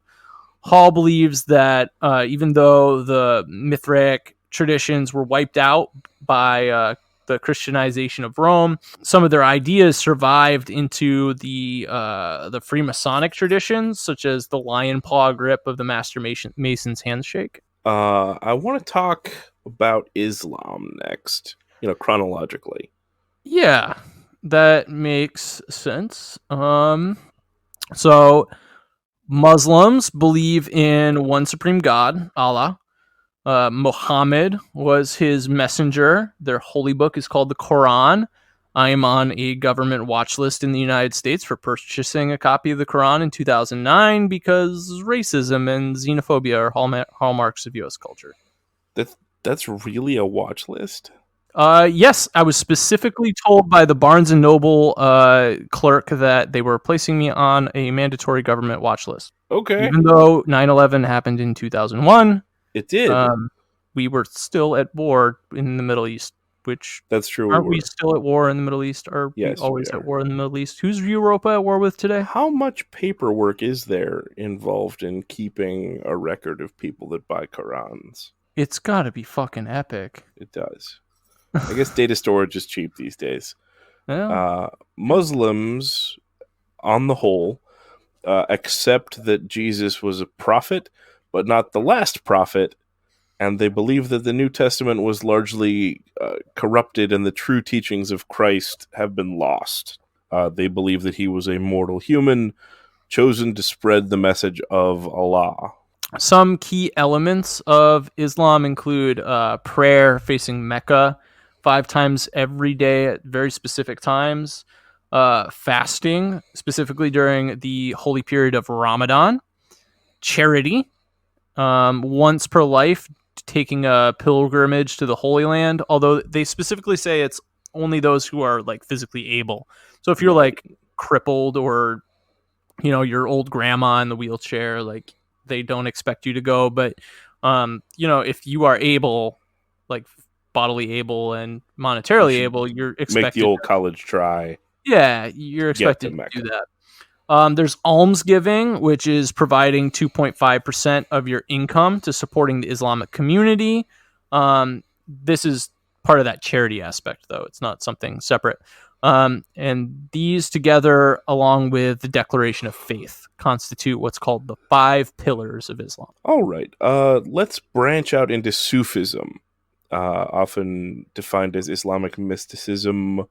It is centered around the individual's personal experience, and individuals advance via transmission of divine light from teacher to student. Okay. I'm going to pronounce this wrong, but Dikar are similar in some respects to mantras in Hinduism, and are repeated either aloud or in the mind as a form of prayer. This is something that comes from Sufism or Sufism. Some of these include the repetition of the divine names or divine phrases, such as Allah Akbar, which means God is good, or Subhan Allah, which I probably mispronounced, but means glory be to God.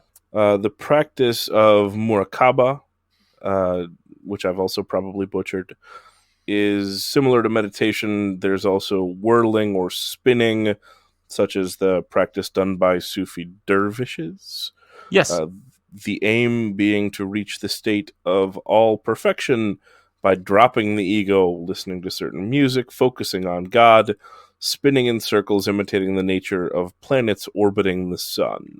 And again, we have another practice that reaches back into archaic shamanism and pulls forth the method of entering gnosis. Let's move into a discussion of more modern ceremonial magic and modern magic, right? Sure. Yeah. I think that's a great idea. The Ordo Templi Orientis, which I believe should be said in exactly that voice every time. The Ordo Templi Orientis. The Ordo Templi Orientis is a largely European cluster of rites, branch philosophies, and occult lodges, originally associated with continental Freemasonry, originally founded by Karl Kellner and Theodore Royce in the late 1800s, early 1900s, so a bit of an 1100-year gap there. The most prominent member of the OTO was Aleister Crowley. Mr. Crowley. Crowley? I don't know. That's how Ozzy sings it. Yeah. We'll discuss him in much more depth in a future episode, and further along in this episode. The OTO did a lot with older European and Middle Eastern rites, structured with degrees similar to Masonry. Specifically, the OTO received dispensation to staple a bunch of older, widespread rites together. Rite, in this case, refers to a school of Masonic or occult practice, rather than a singular ritual. More like an initiatory art or faith would be a rite. Some of the rites amalgamated by the OTO include the ancient and primitive rite of Memphis Mizraim, the ancient and accepted Scottish rite of Freemasonry, the Swedenborg rite, and the rites of the Martinist order. These are all various flavors of old Masonic tradition and related practice, and we won't go into more detail right now because the history of Masonry and related societies would take a good couple of episodes up all on their own. We need to pull Tyler back for some of that stuff. We do. If we can't get a hold of Tyler, gentle listeners, if anyone is an expert in traditional, regular, and irregular Masonry, and you're willing to talk to us on the internet, let us know. We would love to interview you for a rundown, because this stuff is pretty nifty, and we're on an interview kick lately. In any case, Crowley composed a ceremony referred to as the Gnostic Mass in 1913, which became the primary form of faith and practice of the OTO. And he brought it and the rest of the system to America in 1914 when World War I broke out. Because he didn't want to be in World War I. I wouldn't have wanted to be in World War I. Nah, dude, those trenches sucked. Right? After Karl Kellner died, Crowley and Royce had a series of disagreements and exchanged some really funny, angry letters about the direction of the organization. Royce died on October 28th, 1923, notable only because that's also my birthday.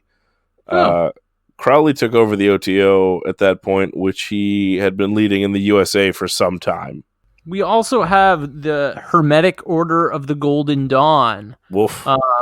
This was a magical secret society dedicated to the study of the occult, metaphysics, the paranormal, and became the single most influential organization in magic in the 20th century, according to some, anyway. According to some. Much of modern Wicca carries elements of the practices of the Golden Dawn within it. Like Masonry and the mystery schools and the OTO that we just talked about, the Golden Dawn had initiated people through degrees. The first degree focused on Hermetic Kabbalah, the 4 classical Western elements, the tarot, astrology, and geomancy, which is... I think it had to do with the environment and mapping and natural rock formations. Yeah, exactly. Okay. The second degree, referred to as the Ruby Cross, taught astral travel, scrying, magic, and I guess to some extent alchemy. Yeah. The third order, where those considered highly skilled and supposedly directed the activities of the lower orders through spirit communication. There were sub-degrees within the major degrees. So sort of the Golden Dawn was an attempted revival of the mystery traditions as well as a magical secret society. Aleister Crowley was also a member of the Golden Dawn. When we do a whole episode on him, we'll also talk about all the drama surrounding that. But we'll leave that alone. Dude got around in several different ways of understanding that sentence. Yeah, and he's like loosely connected to a bunch of other weird shit. But he is. Yeah. In 2002, the Open Source Order of the Golden Dawn was formed as a sort of modern revival. It is now closed, but the website is still active, and you can get access to a wide variety of Golden Dawn literature from it. That site is osogd.org for the curious. Yeah, there's I haven't trolled all the way through. There's a lot of stuff there. Yeah, so if you're interested in ceremonial magic and you don't want to like buy Krieg's book or wade through the vast volumes of Aleister Crowley's work, oh my god, just hop on osogd.org and you can at least get yourself started. Let's talk about Aleister Crowley a little more. Yeah, let's hit some brief points for those of you interested. If you've never heard the song Mr. Crowley by Ozzy Osbourne, beautiful song. Love it. It is. Go check that out. We are on our way into a very long episode here, so I don't really want to go into too much about him right now, but let's hit a few bullet points here. Yeah, hit a few. In his day, he was referred to by the media as the most evil man in the world. He developed a religion and philosophical doctrine called Thelema.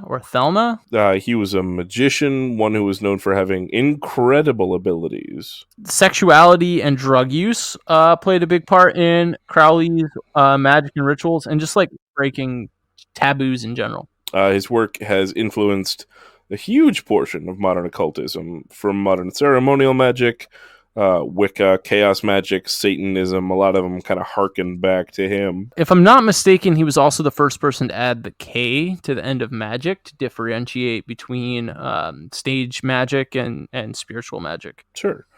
You mentioned Thelema. Yeah, I don't exactly know how it's pronounced, but yeah, sure.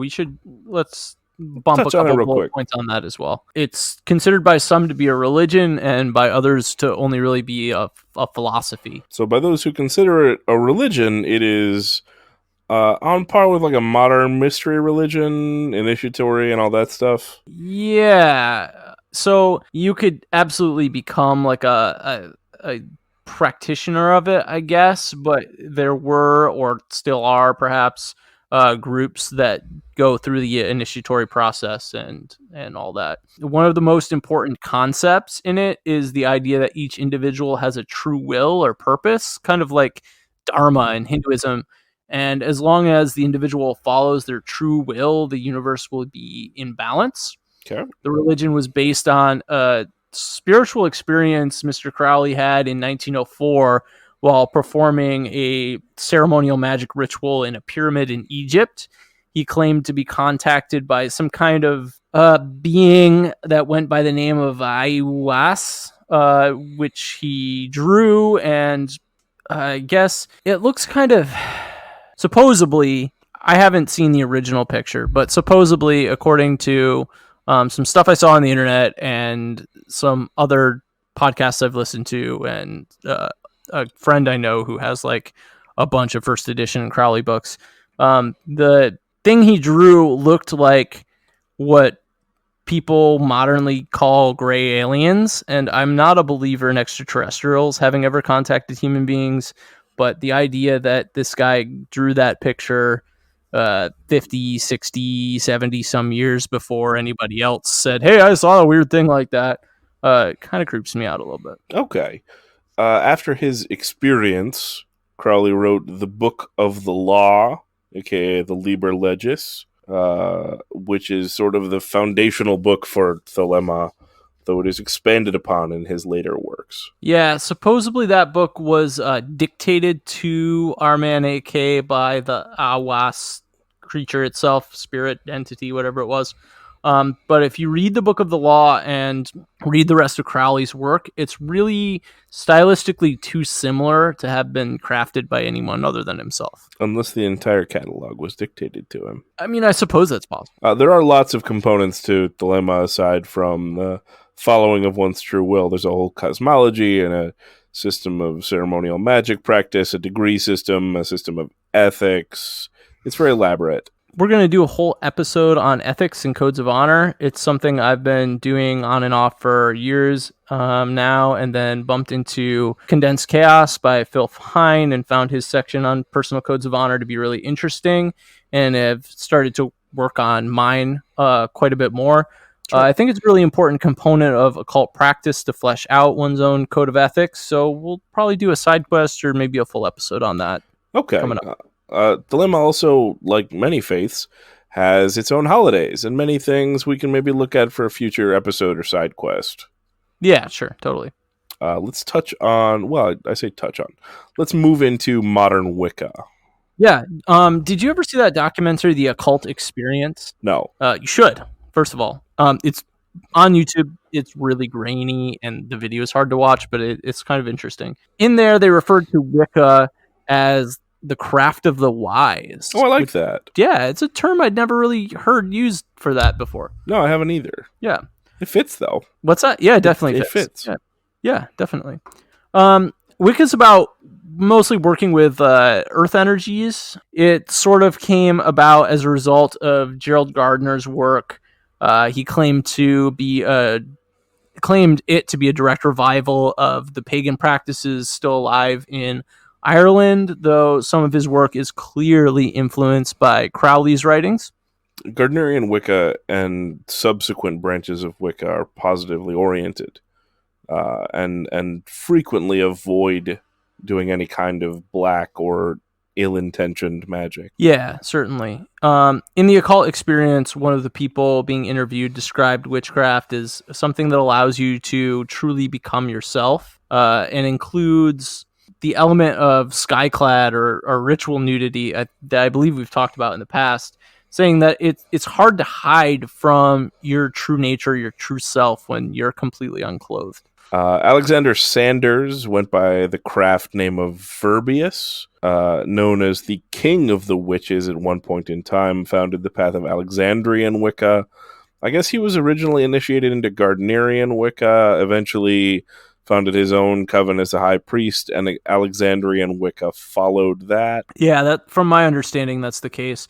The difference between the two is Gardnerian Wicca is a combination of things Gardner took from the New Forest coven and mixed with some elements of ceremonial magic, Kabbalah, and the writings of a few other occultists like Aleister Crowley.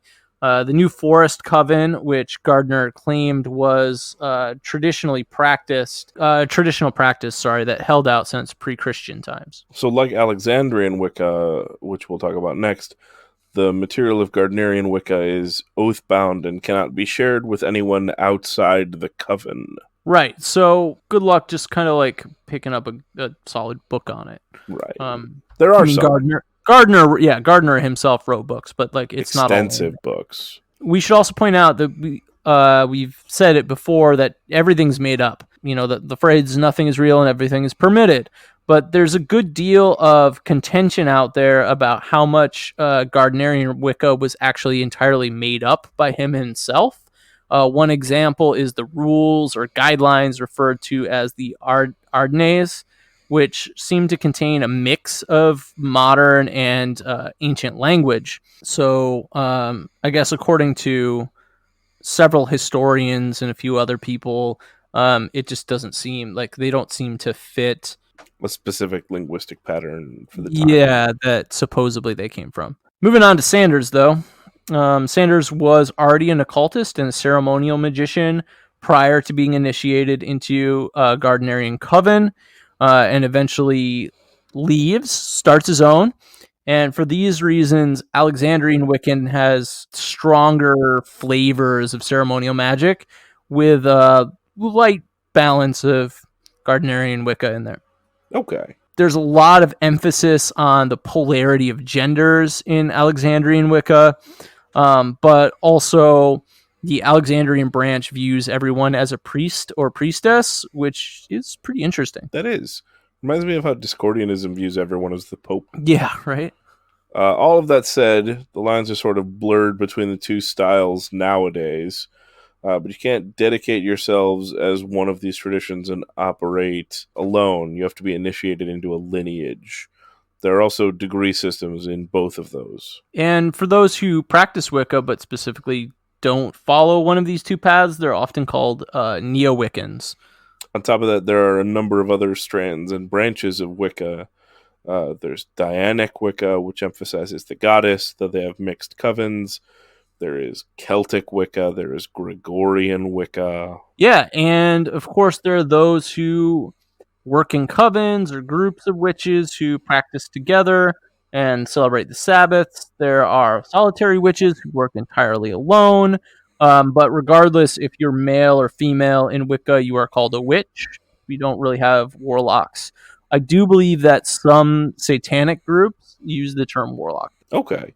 You know, we've talked about Wicca a lot. We've never actually explained what it is. Yeah. Now, I guess I assume that most people listening to the show would probably already sort of know what Wicca is already, but that is an assumption, and I should never assume.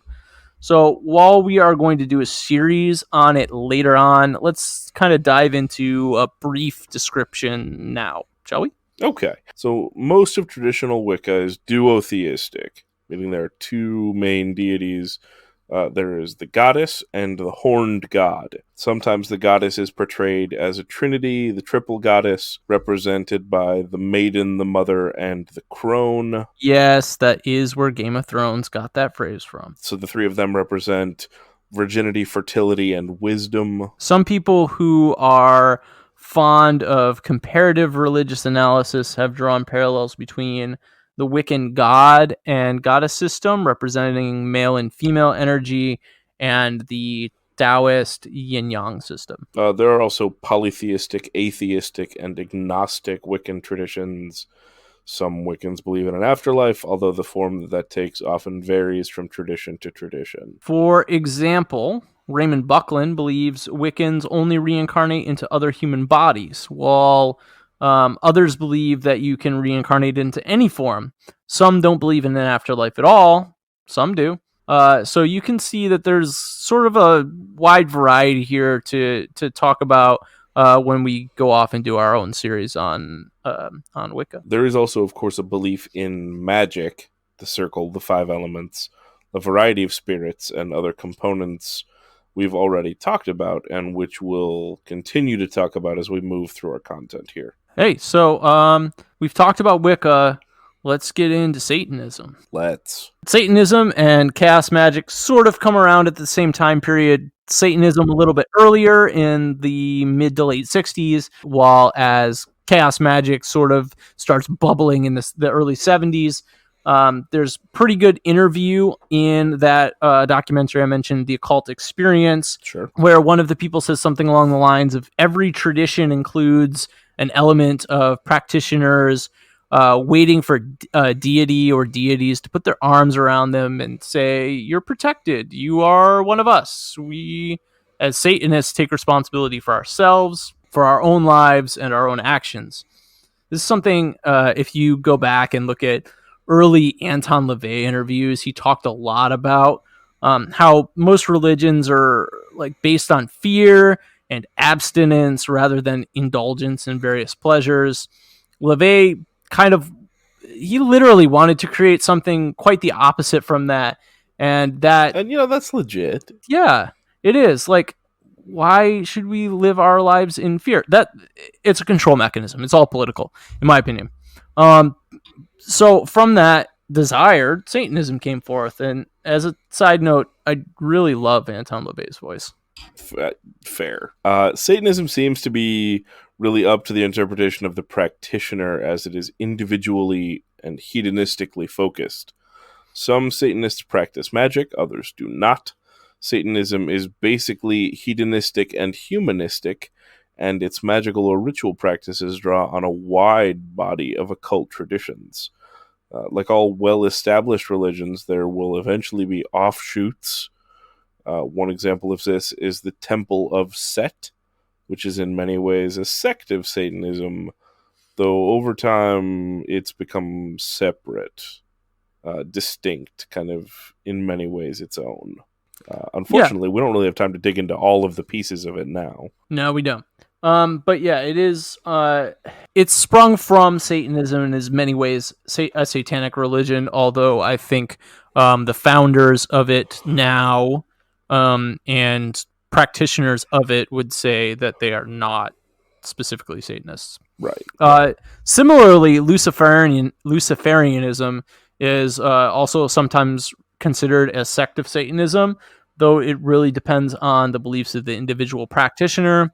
The Satanic Temple is another offshoot, though it has some pretty significant differences, like being based on Satan in literature rather than specifically Anton LaVey's writings, although it's very inspired. The Satanic Temple really slams the Church of Satan quite a bit on their website. Some of their criticism is absolutely fair, while some of their other criticisms are a little...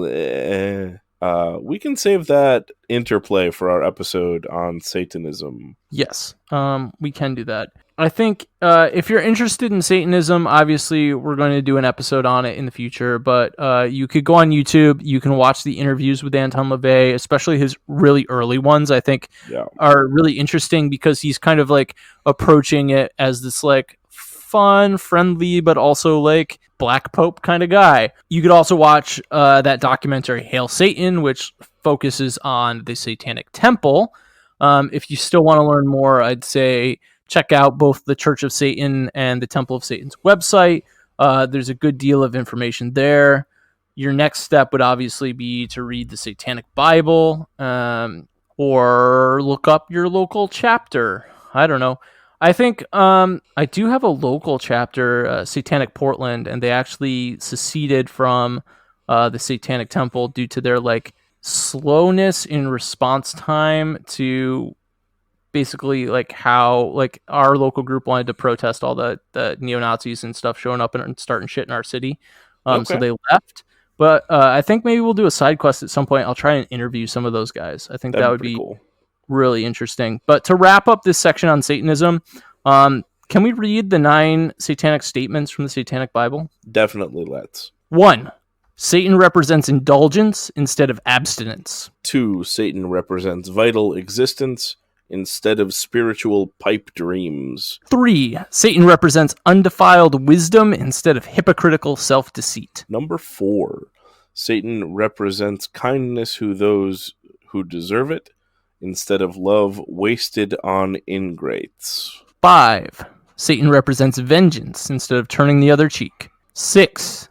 Satan represents responsibility to the responsible instead of concern for psychic vampires. 7. Satan represents man as just another animal, sometimes better, more often worse than those that walk on all fours, who, because of his divine spiritual and intellectual development, has become the most vicious animal of all. 8.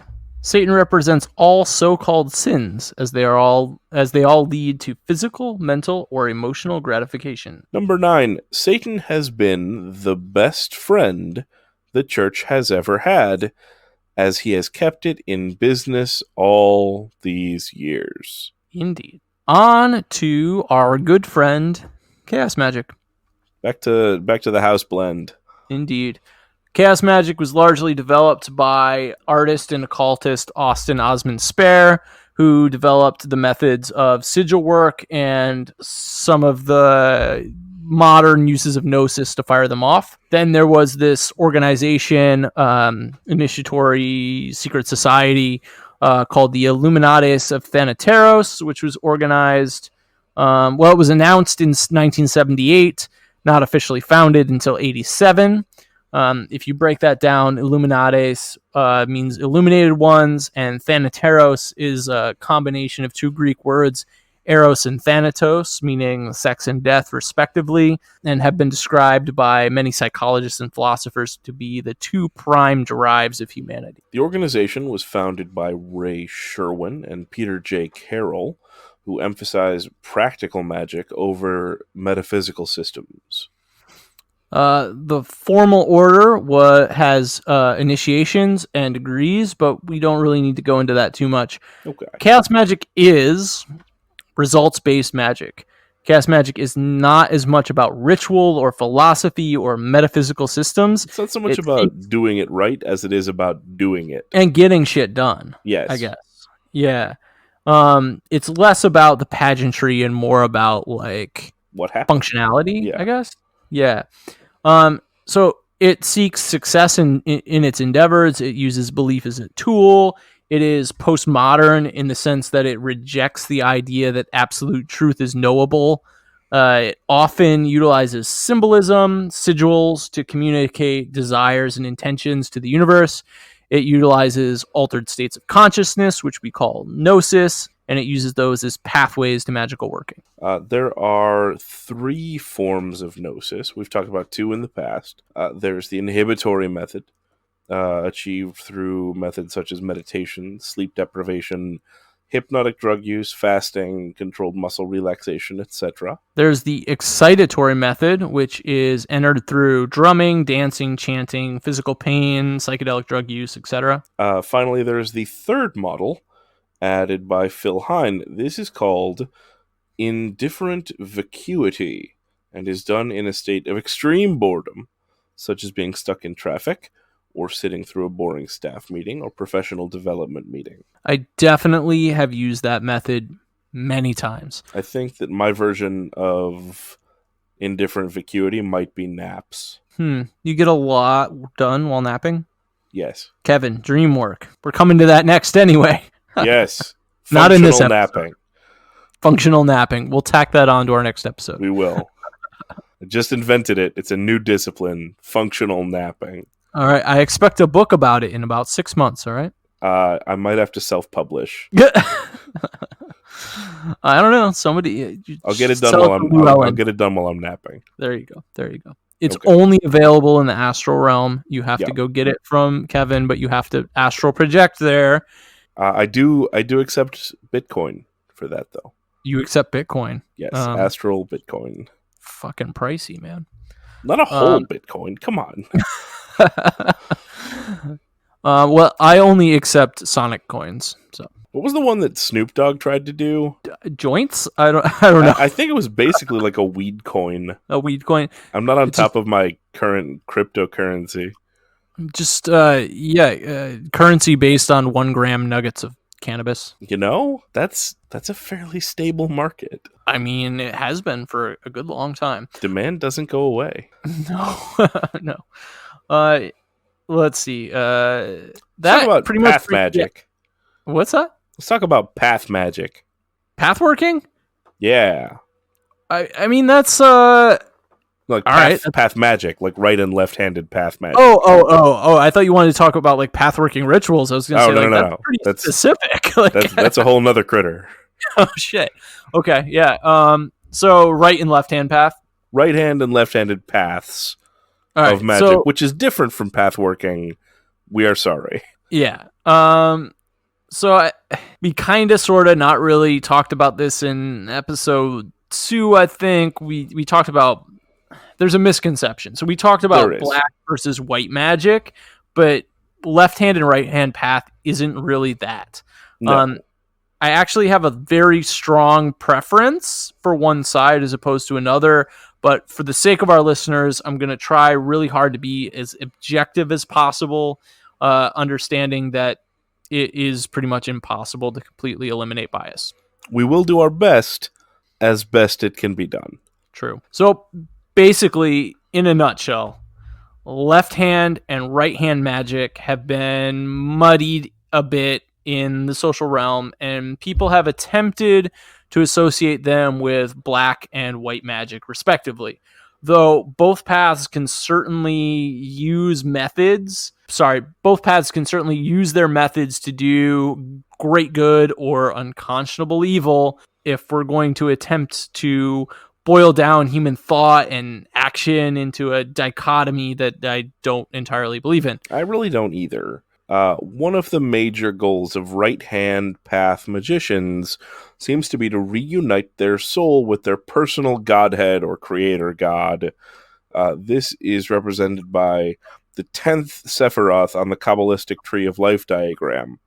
Left-handed path magic tends to be organized into some form of magic grouping like the OTO, follows a set code of morality, and through their belief in a creator god or force, believe in some kind of judgment either in death or in life.